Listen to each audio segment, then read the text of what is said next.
l'espérance du salut, justement, de notre âme. Et on verra dans la conclusion, justement, on fera une prière. Donc je commence. Premier point. C'est quoi le salut? Pourquoi je parle du salut de notre âme aujourd'hui? Et s'il n'y a rien de plus important. Déjà, la définition, comme vous allez voir dans le dictionnaire, le salut, il est écrit le fait d'échapper à la mort, au danger, de garder ou recouvrer un état heureux, prospère. Deuxième définition, fait d'être sauvé du péché et de la damnation. Donc ça me correspond assez, ces définitions, parce qu'en effet, pour le salut, c'est le fait d'être sauvé, que notre âme soit sauvée justement de cette damnation éternelle, due à la désobéissance du péché originel. Mais il n'y a qu'une vérité pour avoir ce salut. Et la définition de l'âme, c'est un principe spirituel de l'être humain, conçu dans la religion comme séparable du corps,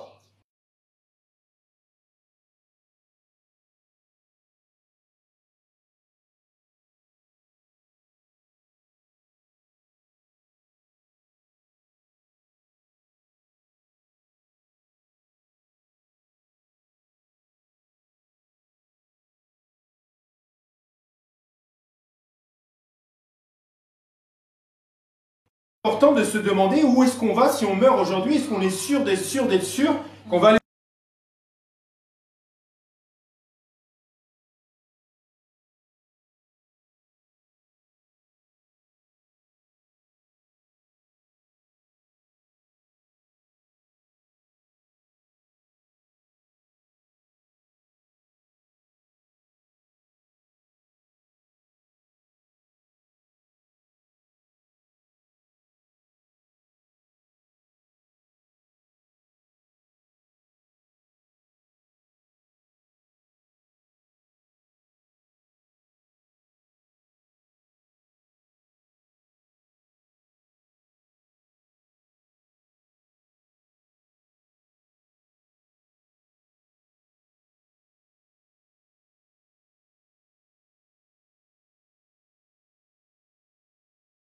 l'animosité, tout ça, ça siège dans l'âme.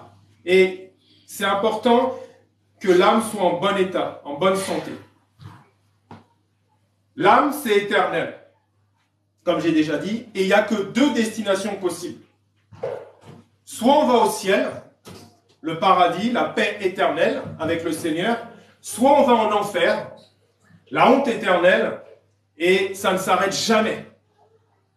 Donc, quand on parle de la mort, nous souvent on parle de la mort. Moi j'avais entendu parler de la... Forcément on dit, bah tiens, on va enterrer quelqu'un de notre famille, on entend la mort tous les jours quelque part. On voit les informations. Mais avant de rencontrer le Seigneur, je n'avais pas du tout conscience qu'il y avait quelque chose après. Oui, j'avais entendu des histoires de gens qui avaient fait du coma, j'avais entendu certaines choses. Mais quand le Seigneur est venu, c'était automatique. Je savais que mon âme avait été sauvée. Et quand vous mourrez sur cette planète, en fait, la mort n'est qu'une séparation du corps et de l'âme. C'est pour ça que même quand on prie pour que quelqu'un ressuscite, en fait, qu'est-ce qui se passe? L'âme revient dans le corps. C'est pour ça qu'on entend même des gens qui sont morts 1 jour, 2 jours, 3 jours. Moi, je connais 2 personnes qui sont mortes plusieurs heures et leur âme est revenue dans leur corps. C'est une grâce. Mais ce qui est important aujourd'hui, c'est de savoir, mon frère, ma sœur, si tu meurs aujourd'hui, où va passer ton éternité? Ton âme va aller où? Le salut de l'âme. Donc, c'est quoi le salut? On a vu, c'était quoi? C'est le fait donc d'échapper à la mort éternelle, à la damnation, et de pouvoir être sauvé dans un lieu qui s'appelle le paradis. C'est ça le salut. Mais pourquoi? Parce que quand on avait désobéi, justement, Dieu a dit quoi? Si tu fais ça, le péché originel, tu mourras. C'est la mort éternelle. C'est l'âme qui est loin de Dieu pour toujours dans un lieu qu'on appelle l'enfer, que Dieu avait créé à la base pour des êtres spirituels, le tiers d'ange déchu et Lucifer. L'enfer n'était pas créé pour l'homme à la base. C'est simplement parce que nous avons désobéi. allons un peu plus en profondeur dans la connaissance du salut. La parole, elle nous dit, dans Josué chapitre 1, verset 8, que ce livre, donc ce livre, c'est la parole de Dieu, c'est la Bible qu'on appelle aujourd'hui, mais sachez que c'est la parole de Dieu. De Genèse à Apocalypse, c'est la parole de Dieu qui a été écrite par le Saint-Esprit à travers des hommes. Et que ce livre de la loi, donc Josué 1,8, ne s'éloigne point de ta bouche. Médite-le jour et nuit, pour agir fidèlement selon tout ce qui est écrit. Car c'est alors que tu auras du succès dans tes entreprises, c'est alors que tu réussiras. Là, on arrive dans des vacances. Beaucoup de gens vont avoir des vacances. Donc plus de temps libre peut-être. Parce que juillet-août, on sait qu'on a beaucoup de vacances. Et moi, j'ai un conseil à vous donner. Méditez la parole. Si vous avez une Bible, super. Sinon, achetez-en une et commencez à lire la Bible. Parce que c'est justement ce que veut pas le diable. Le diable, il veut vous voir profiter de ce monde, ne pas méditer la parole pour ne pas vous rapprocher du Seigneur, vous éloigner de Dieu pour toujours. Et si on meurt, on est séparé de Dieu pour toujours. La parole de Dieu, elle dit aussi dans Osée 4, 6, mon peuple, il dit mon peuple, hein. Il dit pas un peuple, il dit mon peuple, il est triste le Père, est détruit, parce qu'il lui manque la connaissance. Puisque tu as rejeté la connaissance, je te rejetterai. Et tu seras dépouillé de mon sacerdoce, puisque tu as oublié la loi de ton Dieu. Vous voyez, il a expliqué dans Josué 1,8 que ce livre de la loi ne s'éloigne pas. Et là, il est en train de dire, tu as oublié la loi de ton Dieu. J'oublierai aussi tes enfants. Ce qui est important de comprendre, c'est que Dieu nous a laissé sa parole. Il faut méditer la parole. Parce que c'est cette parole-là qui va vous attirer aussi vers le Seigneur. Et c'est pour ça que quand on est de nouveau, quand on devient enfant de Dieu, on a une soif. On a une soif, on lit la Bible du matin au soir. On a vraiment besoin de lire la parole. Il est écrit, parce que n'oublions pas quelque chose. En moyenne, 109 personnes meurent chaque minute dans ce monde. Imaginez que sur ces 109 personnes, toute personne qui n'est pas devenue enfant de Dieu, qui n'a pas reçu Jésus dans son cœur, le Saint-Esprit n'est pas venu vivre en lui, il est condamné. C'est triste, mais c'est une vérité qu'on doit annoncer, parce que c'est la vérité de l'Évangile, c'est la vérité de Jésus-Christ de Nazareth. Actes chapitre 4, verset 12 nous dit quelque chose d'important. Il n'y a de salut en aucun autre nom, car il n'y a sous le ciel aucun autre nom qui ait été donné parmi les hommes par lequel nous devions être sauvés. Oui, on parle de Jésus, on fait du catéchisme, mais il faut comprendre la révélation de la croix dans son cœur. C'est très important, c'est là le salut de l'âme. Et on va voir ça tout à l'heure. Pour être sauvé, il faut comprendre que l'œuvre de la croix pénètre dans votre cœur, l'amour de Jésus-Christ, et vous devez recevoir en cadeau. Aujourd'hui, c'est encore la fête des pères. On peut faire des cadeaux, si on a la chance d'avoir notre papa encore ici vivant. Mais le cadeau du ciel, le plus grand cadeau que Dieu a donné, c'est son Fils. Et nous, le plus gros cadeau qu'on peut faire à notre Père céleste, c'est de lui donner notre vie. Parce que le diable, la seule chose où il peut atteindre maintenant Dieu, c'est d'emmener le maximum d'âmes avec lui en enfer. Parce qu'il sait que ça fait souffrir le Père. Pourquoi? Parce que nous, quand on va annoncer la bonne nouvelle, déjà, on a le droit de ne pas croire en Dieu. Beaucoup de gens ne croient pas en Dieu. Moi, je ne croyais pas en Dieu jusqu'à l'âge de 41 ans, jusqu'à ce qu'il se révèle devant moi. Pourquoi Dieu a créé l'enfer? Parce que la ruse du diable aussi, c'est de faire croire que l'enfer n'existe pas. Mais l'enfer est très réel. Je suis très sérieux, très sérieux. Moi, je connais des gens qui sont allés en enfer, qui sont revenus. Moi-même, que vous voyez devant vous, je ne les ai pas vus, mais je les ai entendus. En pleine journée. C'est atroce. C'est comme c'est écrit dans la parole, des grincements de dents et des cris. C'est horrible. Et quand on a ça, on va chercher Dieu tous les jours. Comme l'apôtre Paul a dit, d'ailleurs, ce que je voyais avant comme un gain, je le vois comme de la boue, afin de gagner Christ. Parce que si vous gagnez les choses du monde pour perdre votre âme, ça n'a pas de sens. Et la parole est claire avec ça. À quoi cela sert-il à un homme de gagner le monde entier s'il perd son âme, justement. Et aujourd'hui, on parle du salut de l'âme. L'enfer a été créé, comme je disais tout à l'heure, pour Lucifer. Lucifer était la créature, qui a été bien sûr créée largement avant l'homme, qui était responsable de la louange et de l'adoration au ciel. Donc vous voyez, il y avait le trône de Dieu. Lucifer, l'ange de lumière, était la créature qui était la plus proche physiquement de Dieu. Et un jour, je ne sais pas comment c'est arrivé, par orgueil, par jalousie, il a voulu monter au-dessus, il a voulu prendre le trône de Dieu. Il a pris un tiers des anges, ce sont le tiers d'anges déchus maintenant sur la terre, et Jésus, quand il est venu, disait justement, je voyais Satan tomber du ciel comme un éclair, parce que Dieu, bien sûr, est Dieu. Donc quand il y a eu ce coup d'état au ciel, Dieu a jeté Satan, Lucifer, avec ce tiers d'anges déchus. Et il a créé ce lieu qui s'appelle l'enfer. Parce que Satan sait très bien que sa destination finale, c'est l'enfer, avec ce tiers d'anges. Malheureusement, un jour, on a désobéi. Et la désobéissance emmène le péché. Le salaire du péché, c'est la mort. Et ce lieu a été créé, l'enfer. C'est pour ça que même quand Jésus est venu, les démons, à travers les gens qui disaient « Mais est-ce que notre temps est déjà venu, fils de l'homme, fils de Dieu ?»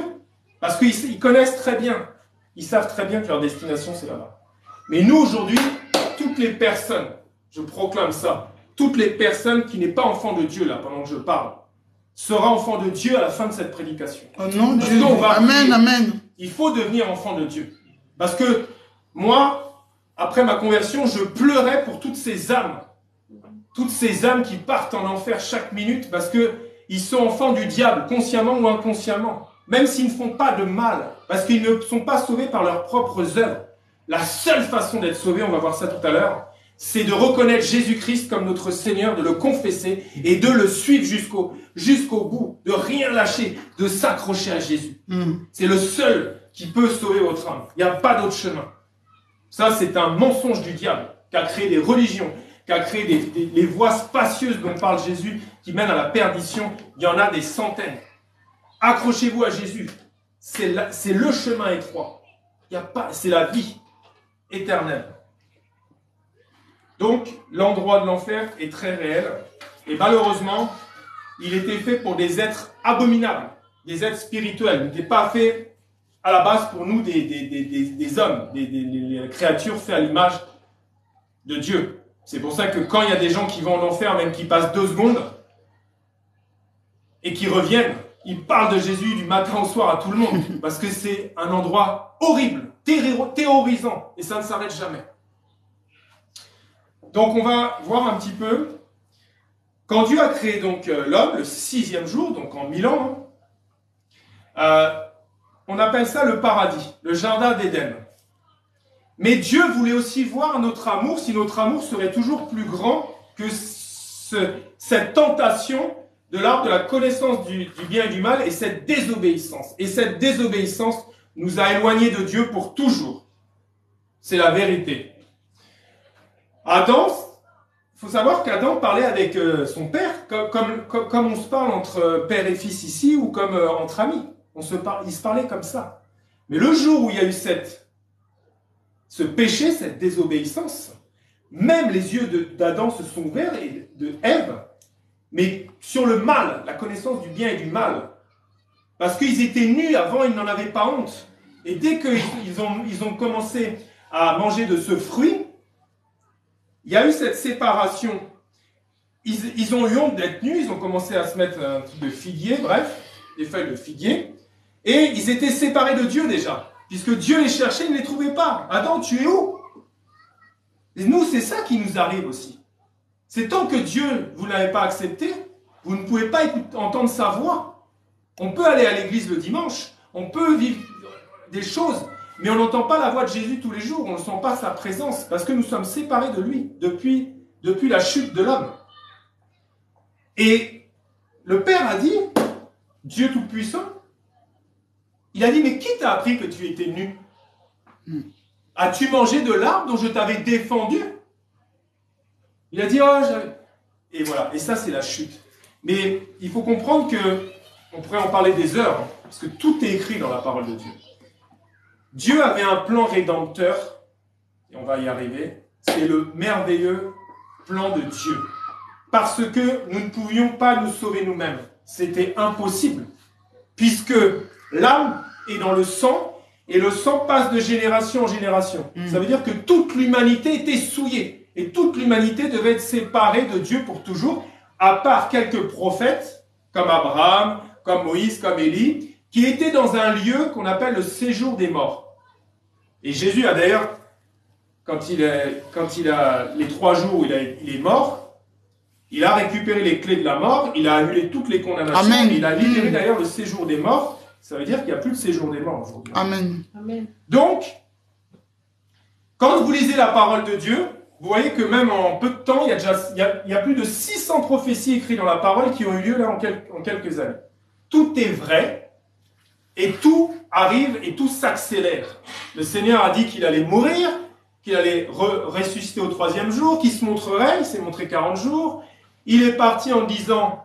Il est mieux pour vous que je m'en aille, je vais vous envoyer le consolateur, c'est le fameux Saint-Esprit. Quand on devient enfant de Dieu, c'est la marque qu'on est enfant de Dieu. Mais le réel Saint-Esprit, parce que le diable est tellement rusé aussi avec ça.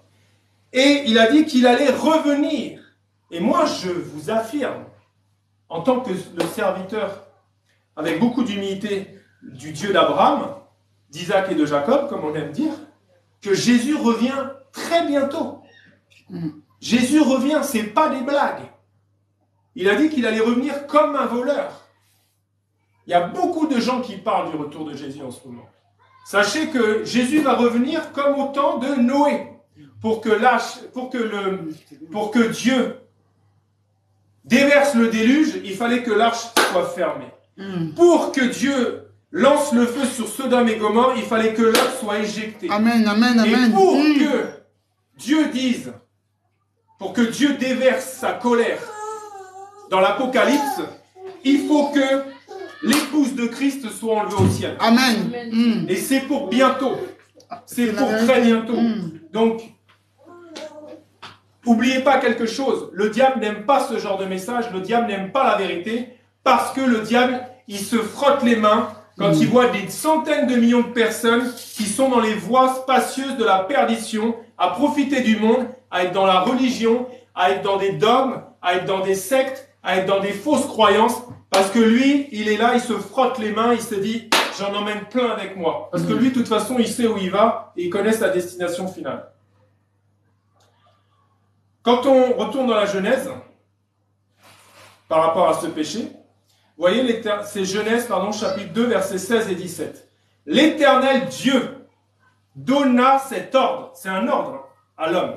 Tu pourras manger de tous les arbres du jardin, mais tu ne mangeras pas de l'arbre de la connaissance du bien et du mal, car le jour où tu en mangeras, tu mourras. C'est la mort spirituelle, parce que la Bible c'est spirituel. C'est la mort spirituelle de Dieu avec les hommes et de toute la race humaine. Et gloire à Dieu, parce que là on va arriver sur le point 3, le plan rédempteur de Dieu. Amen. Et là, dès qu'on dit ça, on pense à Jésus. Parce que Jésus-Christ est venu et il a carrément tout accompli à la croix, il a changé le sort de l'humanité. Parce qu'au temps de Noé, il n'y a que 8 personnes qui sont tombées qui sont allées dans cette arche. Imaginez, on ne sait pas combien de millions de personnes il y avait au temps de Noé. Mais toutes ces personnes sont parties en enfer. Il n'y en a que 8 qui ont été sauvées. Parce que la porte de l'arche fermée, ça représentait le salut. Donc, là on est sur le point 3, pardon, le merveilleux plan rédempteur de Dieu à travers son Fils. Imaginez, parce qu'on a du mal à se représenter, enfin moi non, merci Seigneur, mais on a du mal à se représenter le Père, il a fait le Fils. C'est spirituel. C'est pas comme nous. Nous, pour avoir charnellement un enfant, il faut un père et une mère. Ça, c'est physique. Mais le Père, le Dieu Tout-Puissant, pour engendrer son Fils, en fait, il a engendré sa parole. C'est pour ça qu'il est dit au commencement, était la parole était avec Dieu, le Père et le Fils, mais ils sont qu'un, il a été engendré, et forcément la parole aussi est Dieu. Amen. Parce que, comme je dis, personne d'ici présent, ou vous sur Facebook ou sur TikTok, vous allez pouvoir dissocier votre parole de vous. Si vous vous déplacez, ma parole me suit en fait. Amen. Partout où je vais, ma parole vient avec moi. Je suis fait à l'image de Dieu. Et il faut comprendre quelque chose. Nous sommes créés par Dieu. Mais nous ne sommes pas enfants de Dieu à la naissance. C'est un mensonge du diable. Comment un père parfait, parce qu'il est dit même dans la parole, méchant comme vous êtes, qui savez déjà donner de bonnes choses à vos enfants, à plus forte raison le père parfait là-haut, si vous lui demandez aujourd'hui de devenir son enfant, il va le faire. Et si vous lui demandez son Saint-Esprit, parce que ton règne vienne, c'est le Saint-Esprit, il va vous le donner aujourd'hui. C'est obligatoire. Après, il fait ce qu'il veut. On voit dans Proverbe, chapitre 8, verset 30. Écoutez bien, parce qu'on lit les Proverbes, mais moi, ce verset m'avait beaucoup marqué. J'étais à l'œuvre auprès de lui, et je faisais tous les jours ses délices, jouant sans cesse en sa présence. Donc imaginez, Jésus est en train de jouer avec les anges. Il joue, c'est incroyable quand même.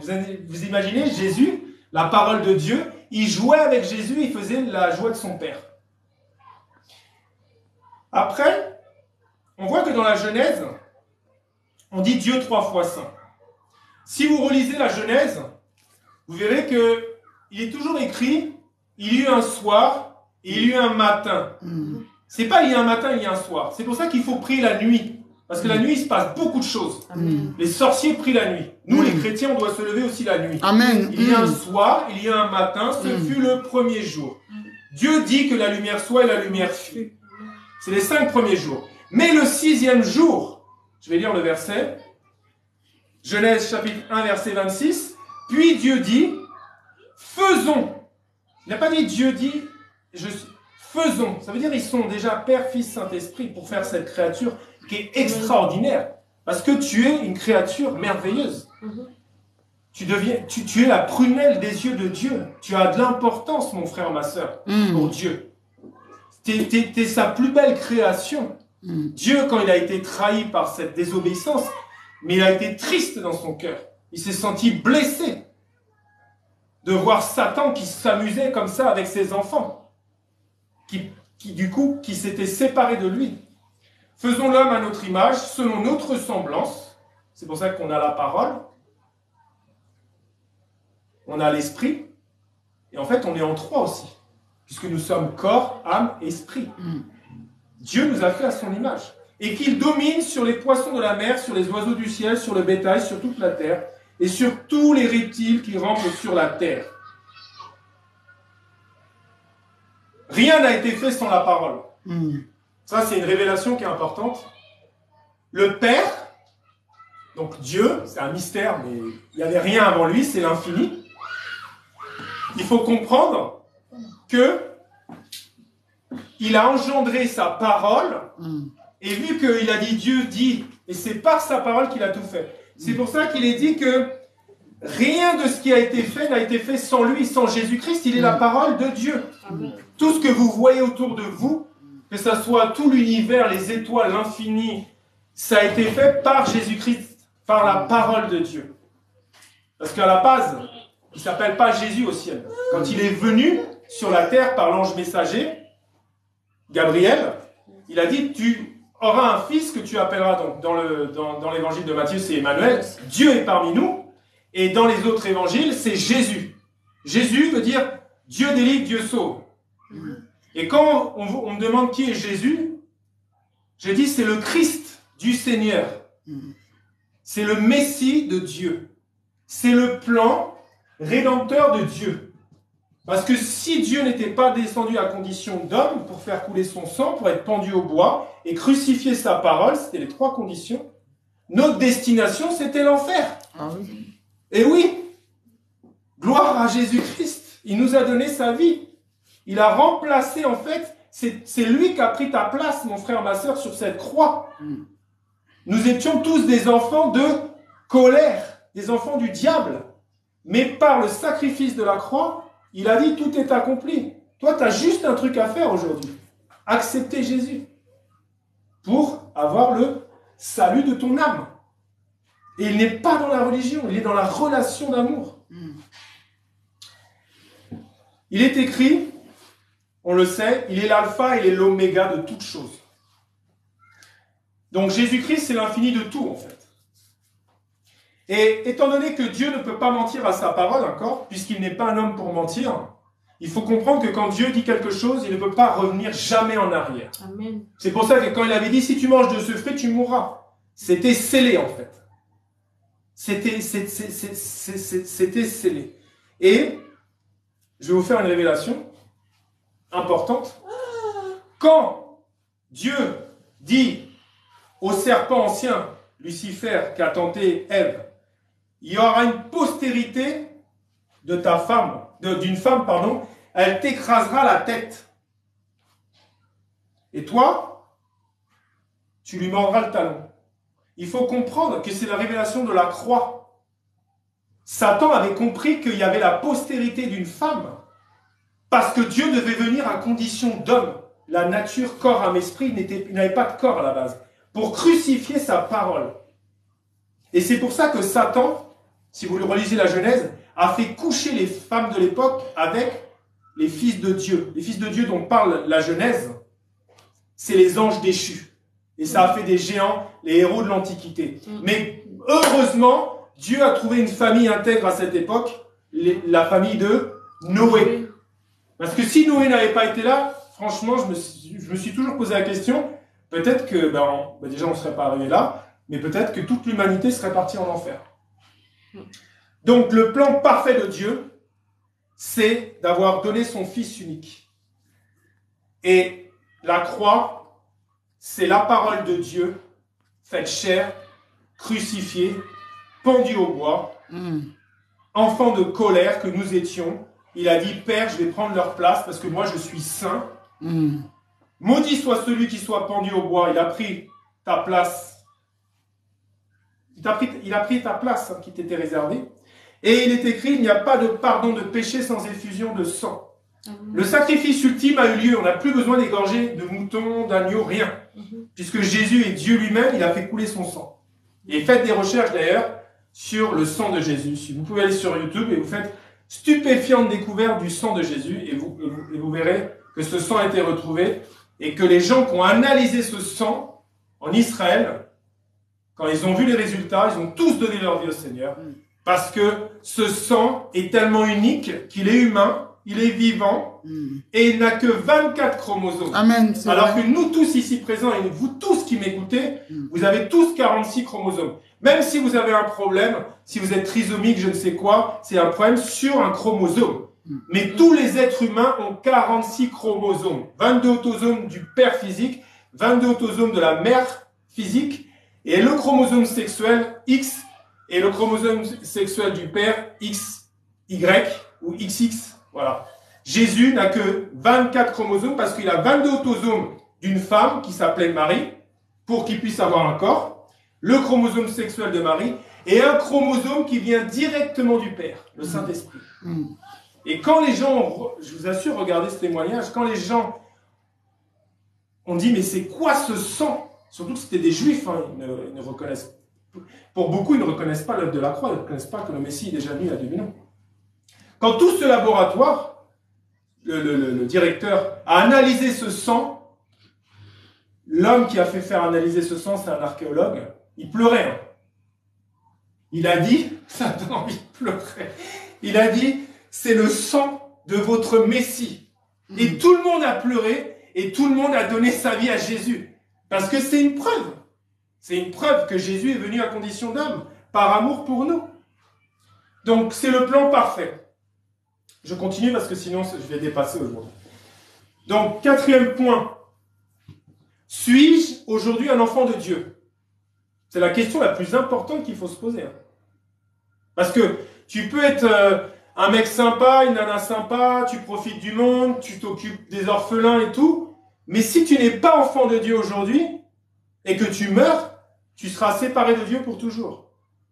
Parce que quand tu nais ici sur la terre, on te donne un prénom. Et souvent d'ailleurs, tu vois dans les réseaux sociaux, en commentaire, par exemple, je sais pas, si tu t'appelles Anthony, on va marquer « Bienvenue au petit Anthony, bienvenue Anthony, il fait 3,5 kg, bienvenue, bienvenue, bienvenue. » Mais ça, c'est ta naissance physique. Et toi, si tu veux naître de nouveau aujourd'hui, devenir donc la deuxième naissance pour annuler la deuxième mort, la mort éternelle, devenir enfant de Dieu, au ciel, ils vont venir « Bienvenue !» Ils vont écrire ton nom dans le livre de la vie. Et tu vas devenir enfant de Dieu. Et ça, c'est le jour le plus important de ta vie. Donc, sommes-nous tous enfants de Dieu? Non. C'est clair, c'est écrit. La parole nous dit dans Jean chapitre 1, verset 12. Mais, à tous ceux qui l'ont reçu, donc ont reçu Jésus-Christ dans son cœur et confessé, à ceux qui croient en son nom, elle a donné le pouvoir de devenir, vous devenez enfants de Dieu, lesquels sont nés, non plus de la chair, mais de l'Esprit de Dieu. Amen. Parce que si tu n'as pas le Saint-Esprit quand tu meurs de cette planète, tu ne seras pas sauvé. On est créé par Dieu, puisque Dieu crée tout. Et nous sommes d'ailleurs une continuité de la création de Dieu en Adam. Mais nous, à notre naissance, nous ne sommes pas enfants de Dieu. Nous ne sommes pas sauvés. Est-ce qu'un père aimant va envoyer ses enfants en enfer? Non. Mais il faut devenir enfant de Dieu. Et il faut rester obéissant à la parole de Dieu aussi. Aujourd'hui, c'est le jour de ton salut. Mon frère, ma soeur. Où que tu sois, partage la vidéo. Je vois tout le monde dire, quand quelqu'un décède, RIP, repose en paix. Ah, son âme, il va retrouver un tel, un tel. Ça, c'est notre espérance. Mais ce n'est pas la vérité. Malheureusement. Malheureusement. Moi, je pleure tellement parce que je sais que ma famille, mes ancêtres, ne connaissaient pas Jésus. C'est triste, j'ai beaucoup pleuré. Mais Dieu m'a fait grâce une fois de venir dans ma vie. Et aujourd'hui, j'ai des membres de ma famille qui sont vivants. Ils peuvent encore recevoir Jésus. Ils peuvent devenir enfants de Dieu aujourd'hui. Mais c'est triste de savoir que tes ancêtres n'ont pas connu Jésus. Et nous tous ici présents, on a la même tristesse. Mais on ne peut pas retourner en arrière. C'est trop tard. Puisqu'on va voir le salut où il est, il faut confesser. Quand tu es mort, tu ne peux plus parler. Tu ne peux plus recevoir Jésus. C'est trop fort, c'est trop tard. On a aussi des chansons... C'est pour ça que le Seigneur a dit clairement que tu ne peux pas aimer les choses du monde. Il y a des morceaux qui quelque part, qui te fait que tu ne veilles pas, que tu n'es pas prudent. Alors qu'il a dit, sois prudent comme un serpent, sois doux comme une colombe. Et combat le bon combat de la foi, persévère jusqu'au bout pour être sauvé. Des musiques comme on ira tous au pas. Mais c'est faux. C'est le contraire de la parole de Dieu. Jésus a dit, efforce-toi de rentrer par le chemin étroit. C'est dur, c'est difficile d'aller au ciel. C'est pas une chose facile. Pourquoi le Seigneur a dit qu'il faut continuer, il faut se battre, il faut tout abandonner, il faut suivre Jésus. Mais ton âme a coûté Christ à la croix. Il n'y a pas de chose plus importante que ton âme aille au ciel. Vous voyez, dans Luc 13, 24, d'ailleurs, il dit « Efforcez-vous d'entrer par la porte étroite, car je vous le dis, beaucoup chercheront à entrer et ne le pourront pas. » Donc ça n'a rien à voir avec cette chanson. Aller au paradis, dans le royaume des cieux, c'est devenir enfant de Dieu. Et quand tu deviens enfant de Dieu, c'est pour ça que le Seigneur a dit, tu deviens déjà étranger sur cette planète. Tu es co-héritier en Christ, héritier du royaume de Dieu. Tu n'appartiens plus déjà. Tu es un voyageur ici, tu n'appartiens plus à ce monde, puisque le prince de ce monde, c'est Satan. Il dit, oh tiens, j'en ai perdu un. Il y en a un qui est devenu enfant de Dieu, il est plus dans mon royaume là. Qui c'est qui a fait ça? Qui c'est qui lui a fait confesser là? Qu'est-ce qui se passe? Il est en panique, le diable. Oh, tac, tiens. Et maintenant, lui, il va être utilisé aussi pour les faire confesser. Tiens, tac, 10, 15.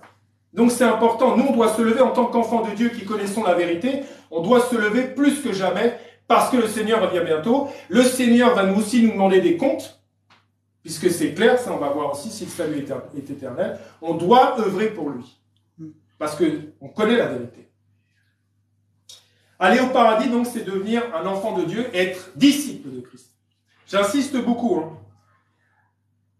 Chrétien vient d'un mot, Christos, petit Christ, donc petit enfant, justement, de petit frère de Jésus-Christ.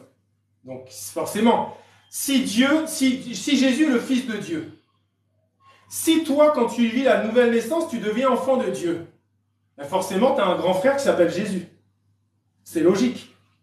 Mais il faut devenir enfant de Dieu. C'est important. Et le mot chrétien, donc, est venu il y a 2000 ans à Antioche. C'était les disciples de Jésus. Ils suivaient Jésus. Jour et nuit, ils suivaient. Il leur dit, désormais, vous vous appellerez chrétiens. Mais il faut suivre Jésus, il faut être disciple, il faut obéir à sa parole. Il faut obéir à ses... faut le chercher jour et nuit, il faut vivre pour lui. C'est ça, être disciple. On verra ce que c'est d'ailleurs d'être un disciple de Jésus. Être disciple de Jésus, regardez, d'ailleurs, on va commencer là. Il a dit, si quelqu'un vient à moi, donc vous devenez enfant de Dieu, vous acceptez Jésus, il vous prend dans ses bras d'amour, il demande au Père de prendre un livre, il écrit votre nom dans le livre de la vie. Parce que quand on meurt, au jugement dernier, des livres vont être ouverts. Mais si tu n'as pas ton nom inscrit dans le livre de la vie, tu n'es pas sauvé. C'est ça le jugement. Et la bonne nouvelle aujourd'hui, c'est qu'aujourd'hui, Jésus et le Père, la prière qu'on va faire, il va prendre ce livre, il va dire, ah regarde, lui il va devenir enfant de Dieu. Ah, il y aura plus de joie dans le ciel. C'est ça. Il a dit, si quelqu'un donc vient à moi, et s'il ne hait pas son père, sa mère, sa femme, ses enfants, ses frères et ses sœurs, et même sa propre vie, il ne peut pas être mon disciple. Donc il ne peut pas être chrétien. C'est pour ça qu'il faut mettre Dieu avant tout. Parce que le mot haïr, là, c'est dans une version, il ne faut pas haïr tes parents, il ne faut pas haïr tes enfants. Ça, c'est pas bien. Mais ce que ça veut dire, c'est qu'il faut que tu mettes Dieu en première place dans ton cœur. Il faut qu'il soit devant tout. Devant tes richesses d'ici du monde, que de toute façon tu ne vas pas emmener au ciel. De toute façon tu ne partiras pas avec. Il faut que Jésus-Christ prenne sa première place par son Saint-Esprit. C'est l'Esprit de Dieu qui doit venir. Et quand tu lui laisses la place, en plus il va t'utiliser, il va commencer à dire, ah c'est lui, il s'est donné à moi, il me suit. Et quiconque ne porte pas sa croix, et ne me suit pas, il continue, hein, c'est Jésus qui parle, ne peut pas être mon disciple, donc ne peut pas être chrétien.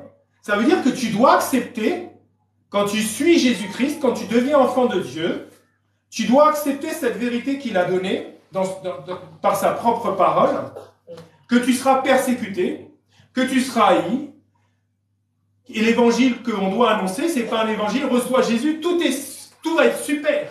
Ben non, c'est faux. Reçois, j'ai vu ça il n'y a pas longtemps, reçois Jésus et tu vas morfler.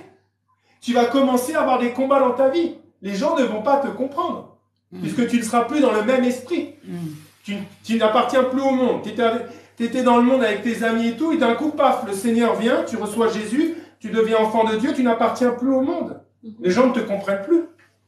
On a parlé avec un monsieur il n'y a pas longtemps, et lui, il n'est même pas devenu enfant de Dieu. Mais juste parce qu'il a arrêté de boire, il s'est dit, je suis en mauvaise santé, il faut que j'arrête de boire, tous ses amis l'ont rejeté. Mais c'est grave quand même.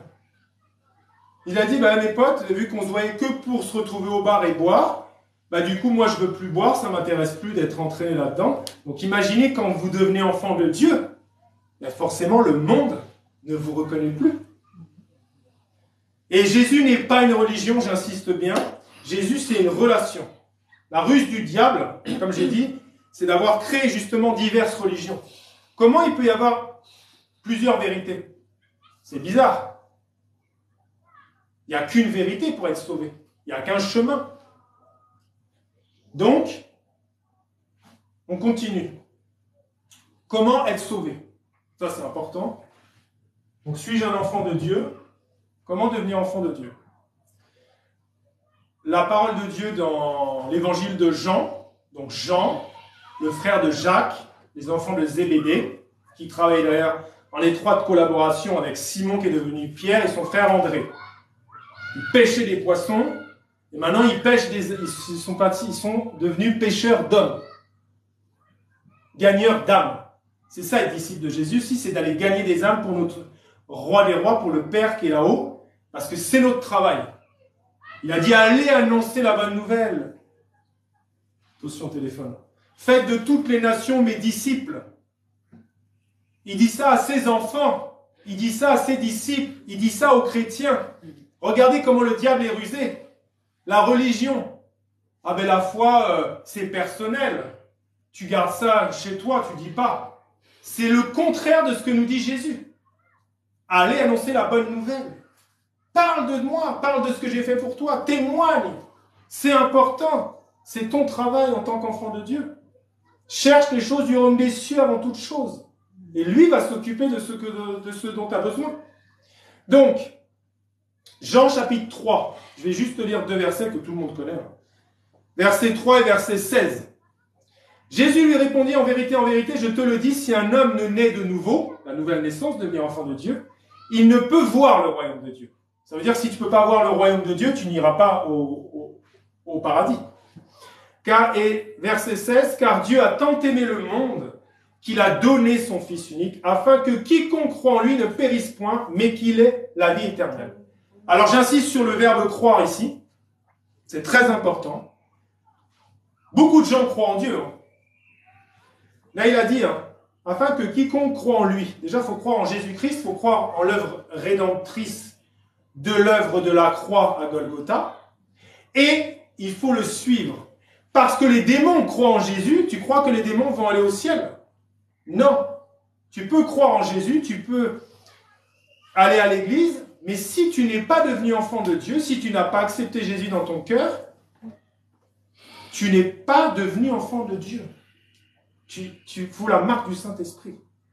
Moi, j'aime bien dire cet exemple quand j'annonce la bonne nouvelle. Je dis, ok, tu crois en Dieu. Bon, je prends un exemple. Quand tu fais une recette, prends n'importe quelle recette de cuisine, tu prends les ingrédients, tout ça, et puis tu fais ta recette. Et à la fin, il y a un résultat. Il y a quelque chose. Les signes de la fin de la recette, et puis tu vois, tu as ta mayonnaise, elle est bien montée, ou n'importe quelle recette.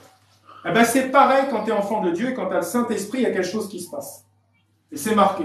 Marc, chapitre 16, versets 17 et 18. Voici les miracles qui accompagneront ceux qui auront cru, justement, par rapport au verset Jean 3, 16. En mon nom, ils chasseront les démons. Donc, je ne te demande pas d'aller chasser tous les démons de France directement quand tu es devenu enfant de Dieu. Ils parleront de nouvelles langues. Le parler en langue, c'est biblique. Moi, un jour, je priais et j'ai une langue qui est sortie de ma bouche. Ou une fois, je suis allé dans une église, je parlais même pas en langue, et je me suis dit, c'est quoi ces gens? Ils ont un langage bizarre. Mais c'est biblique. Quand le Saint-Esprit vient vivre en toi, tu peux avoir un parler en langue. Ils saisiront des serpents, s'ils boivent quelques breuvages mortels, il ne leur fera point de mal. Ils imposeront les mains aux malades, et les malades seront guéris. Mon frère, ma sœur, il n'a pas dit d'aller prier pour les malades, il a dit d'aller guérir les malades. Amen. Parce que si Jésus-Christ vit en toi par son Esprit Saint que le Père t'a donné, puisqu'encore une fois, moi je parle, mais je ne peux pas te sauver, puisqu'il est écrit, il est impossible d'aller au Père s'il ne t'attire à lui. Comment moi, un athée total que j'étais, j'ai pu dire, Seigneur, viens me sauver. Alors que c'est bizarre d'appeler quelqu'un qui n'existe pas, à la base. Donc c'est le Père qui peut t'attirer à lui. Nous, en tant qu'enfants de Dieu, on plante. Alors moi, je plante. Mon épouse va arroser. Mais c'est Dieu qui fait croître. Parce que Dieu ne partage pas sa gloire. Amen. Jamais. Amen. La parole nous dit dans Jean chapitre 8, verset 11. Ça, c'est très important aussi. Parce que tout le monde connaît cette histoire. C'est la femme qui est prise en flagrant délit d'adultère. Et la loi de Moïse dit, elle mérite la lapidation. Et on sait qu'on connaît l'histoire, on sait comment ça s'est passé. Jésus a dit, celui qui n'a jamais péché, qui lui jette la première pierre. Et on sait que tout le monde est parti du plus vieux au plus jeune. Ça veut dire que plus on vit longtemps, plus on pêche quelque part. Et il va lui dire justement, parce qu'il est dit, mais quelqu'un te condamne, il n'y a plus personne, elle est seule avec le Seigneur. Et donc Jean 8, 11 dit, elle répondit, non Seigneur. Et Jésus lui dit, je ne te condamne pas non plus. Va, et ne pêche plus. On ne peut pas devenir enfant de Dieu et continuer dans le péché conscient. Oui, on a des péchés inconscients, on a besoin d'une transformation, on a besoin d'être bien modelé par le Seigneur, par le Père. Mais par contre, tu ne peux pas continuer à être dans le péché. Si le Saint-Esprit te convainc que tu es en train de pécher, que tu es dans la fornication, je ne sais quoi, dans la pudicité, dans des choses qui ne plaisent pas, tu dois sortir de ça. Surtout que le Seigneur va t'aider, en fait. Donc, le salut, c'est reconnaître Jésus. Et on priera tout à l'heure. Point numéro 5, très important. Dieu est amour. Dieu est amour, puisque de toute façon, si on résume la parole de Dieu, en un mot, c'est amour. Aimer, pardonner, pardon. Mais, il est justice aussi. Comme dit une chanson, c'est indissociable. Parce que il aime son nom, à cause de son saint nom. Notre Père qui es aux cieux, que ton nom soit sanctifié. C'est quoi le nom de Dieu? Dans le point 5, Exode 34, 14 nous dit: tu ne te prosterneras point devant un autre Dieu, car l'Éternel porte le nom de jaloux, il est un Dieu jaloux. Deutéronome chapitre 6, verset 15.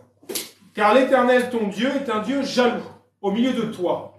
La colère, écoutez, la colère de l'Éternel ton Dieu s'enflammerait contre toi et il t'exterminerait de dessus la terre.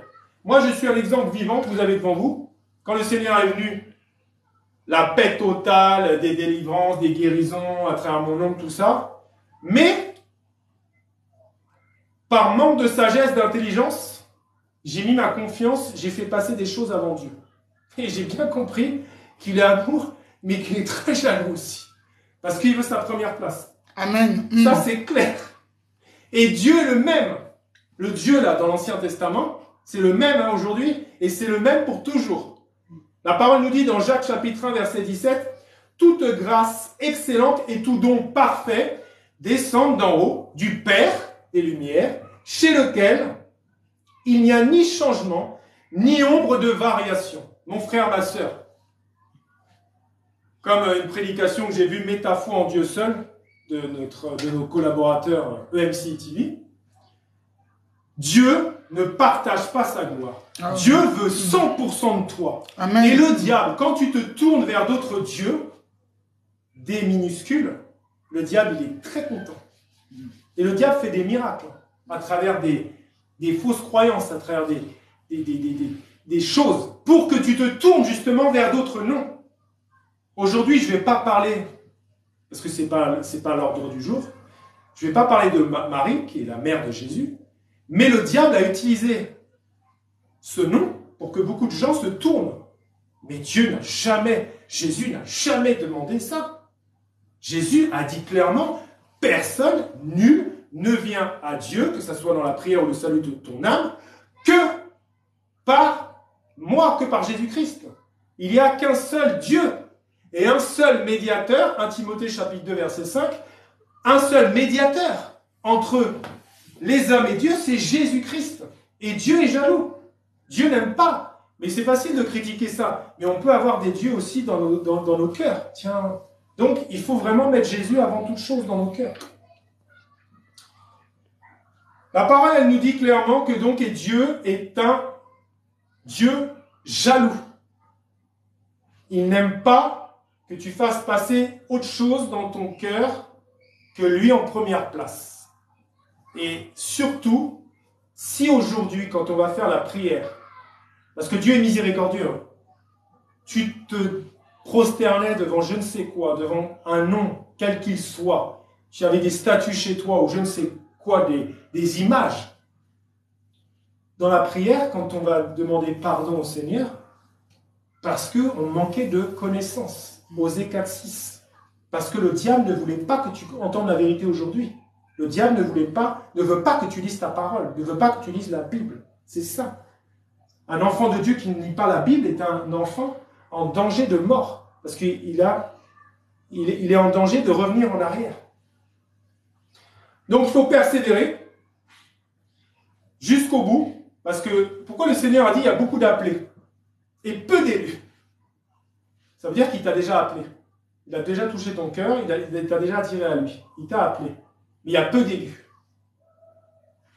Et il a dit dans la parole, Matthieu chapitre 24, verset 13, et là, ce n'est pas l'apôtre Paul, quand il dit j'ai combattu le bon combat de la foi, c'est Jésus-Christ de Nazareth, le Dieu fait chair, le Verbe incarné, la parole de Dieu fait chair, qui parle et qui dit très clairement, Matthieu chapitre 24, verset 13, mais celui qui persévérera jusqu'à la fin sera sauvé. Et là, on parle du salut de nos âmes.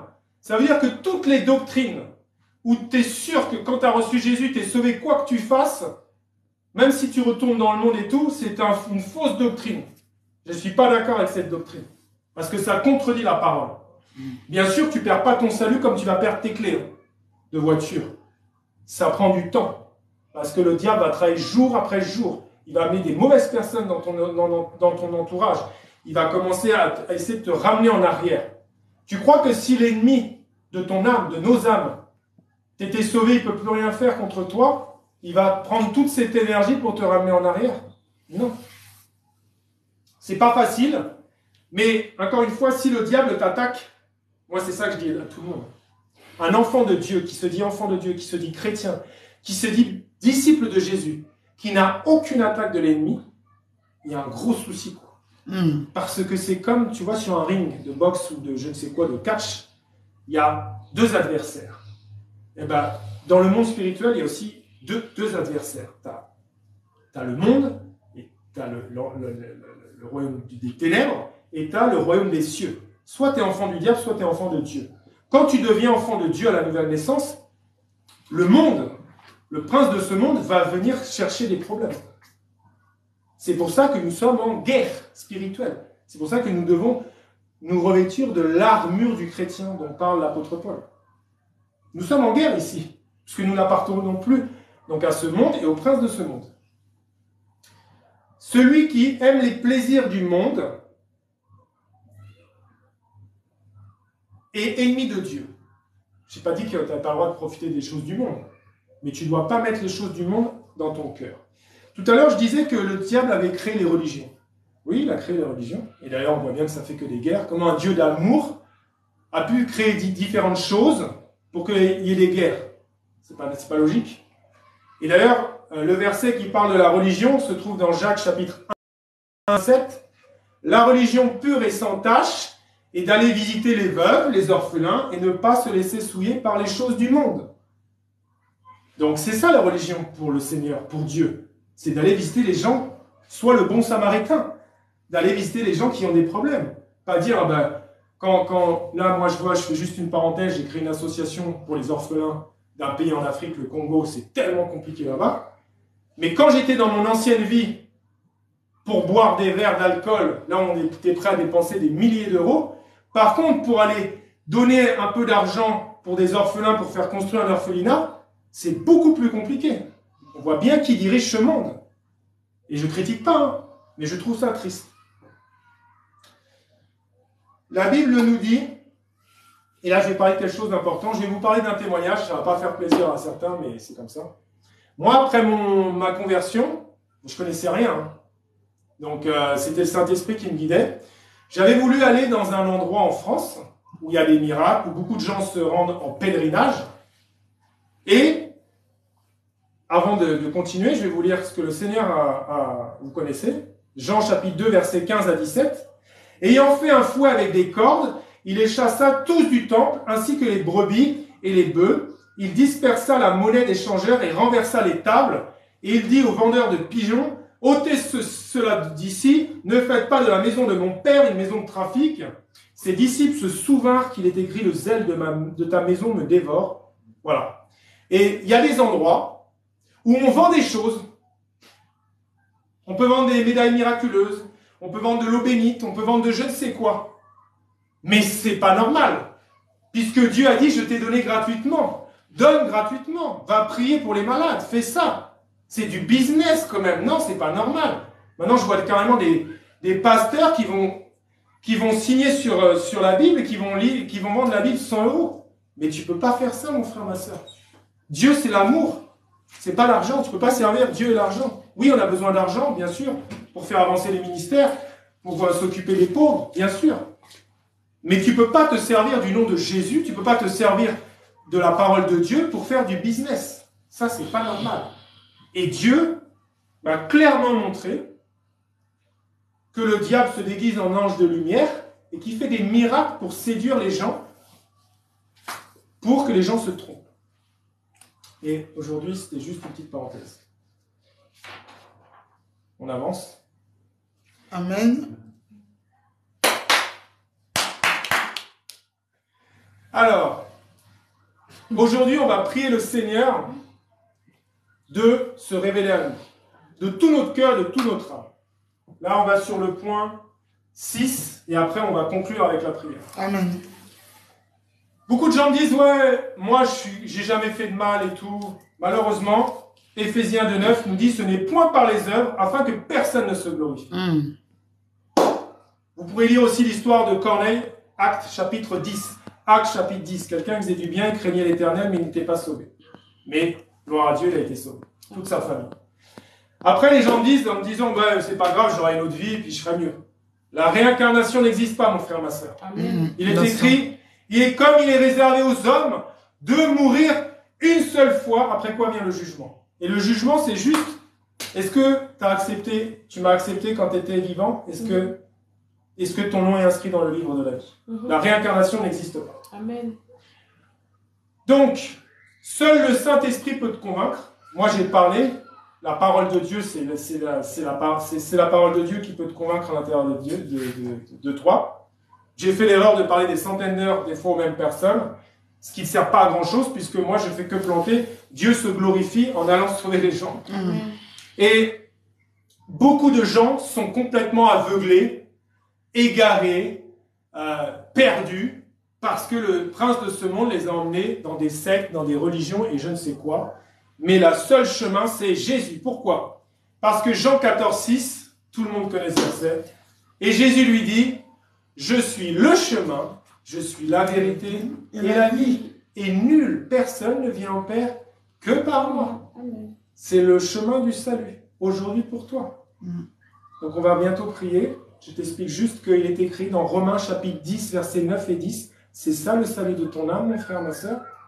Si tu confesses, il faut le vivre, de ta bouche. La bonne nouvelle, entre parenthèses, j'ai vu une femme de 102 ans il y a 3 mois confesser Jésus. Elle a reçu le Saint-Esprit, elle a été baptisée en immersion, elle a été sauvée.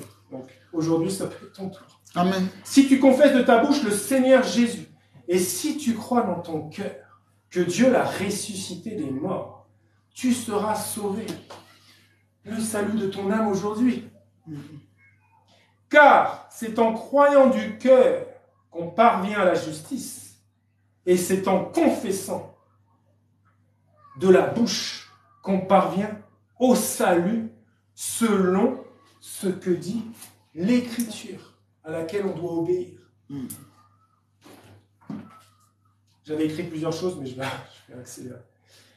Donc, on va venir à Christ aujourd'hui, on va prier, et on va le suivre. Parce que c'est le seul qui peut t'emmener au ciel.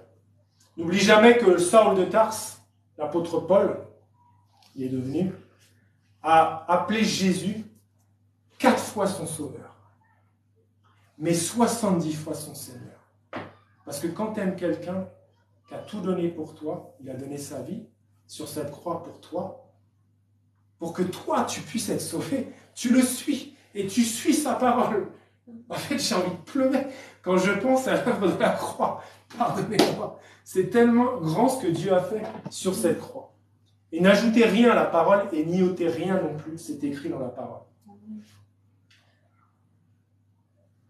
Donc, c'est la fête des papas. Et aujourd'hui, on va faire un cadeau au Dieu d'Abraham là-haut. Parce que c'est clair, il a dit dans sa parole, Luc 15, 7. De même, je vous le dis, il y aura plus de joie dans le ciel pour un seul pécheur qui se repent que pour 99 justes qui n'ont pas besoin de repentance. Mais tu n'es justifié par le sang de Jésus. Et aujourd'hui, on va prier pour que tu deviennes un enfant de Dieu. Amen. Parce que ça va le papa là-haut, il va sauter sur son trône. Oh, Avec tous les anges qui vont danser au ciel pour un seul pécheur.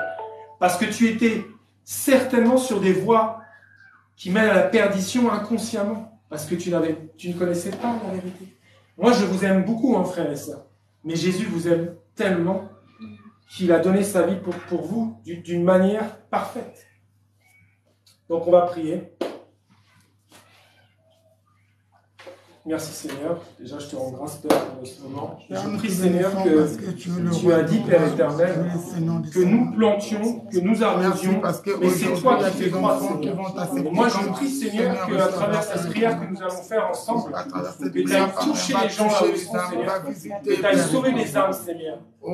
Parce que, Père, tu as dit, il y a plus de joie dans le ciel pour un seul pécheur qui se repent, Seigneur, et que tu étais venu pour redonner la vue aux aveugles spirituels. Merci Jésus, parce que je sais que tu vas agir puissamment à travers cette prière. Merci Jésus. Maintenant, là où tu es, tu peux te mettre à genoux. Je ne vais pas mettre à genoux, sinon tu ne vas plus me voir sur la caméra. Mais tu peux répéter cette prière pour recevoir Jésus aujourd'hui et pour devenir enfant de Dieu. Tu peux répéter. Seigneur Jésus, aujourd'hui, ici et maintenant, je te demande pardon pour tous mes péchés.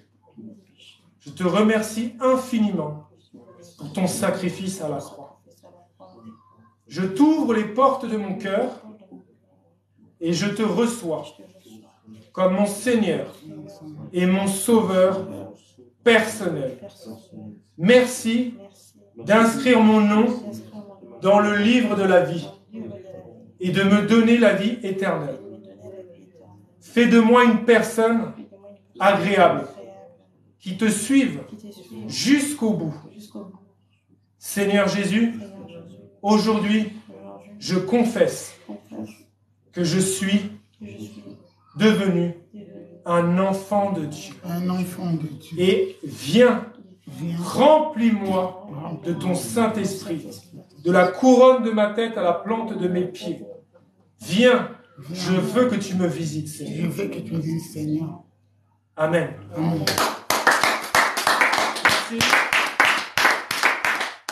Soyez bénis. Soyez bénis.